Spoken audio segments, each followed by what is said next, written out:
भारत राष्ट्रीय समिति पार्टी के यौम तासीस के मौके पर जिले कामारेड्डी के बांसवाड़ा हल्के की सतह का एक इजलास SMB फंक्शन हॉल में मुनाकिद हुआ। इस मौके पर तेलंगाना कानूनसाज assembly Pocharam Srinivas Reddy, DCCB chairman Pocharam Bhaskar Reddy के अलावा दीगर मुकामी BRS कायदीन और कारकुनों की कसी तादाद ने शिरकत की।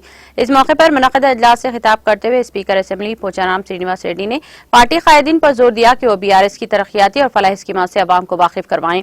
उन्होंने कहा कि इस प्रोग्राम में 16 नकात पर करारदाद मंजूर करके रियासती क़ियादत को भेजी गई है। स्पीकर ने कहा कि तश्कील तेलंगाना के बाद 9 सालों में हल्के बांसवाड़ा की फलाह व बहबूद और तरक्की के लिए 10,000 करोड़ रुपये मुख्तस किए गए हैं।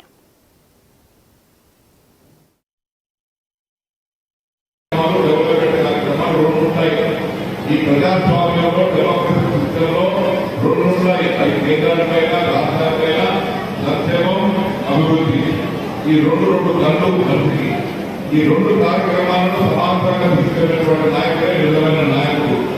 ఈ రోజు దేశం మొత్తం మన రాష్ట్రమే కాదు, మన రాష్ట్రంలో గర్భపోయి రాష్ట్రంలో ఉన్నట్టుగా పక్క రాష్ట్రాలు అనుకుంటున్నారు. దాంతో మన భారత किसान भाई को भारत राज्य में हमारे राज्य में एक पैसा देने वाला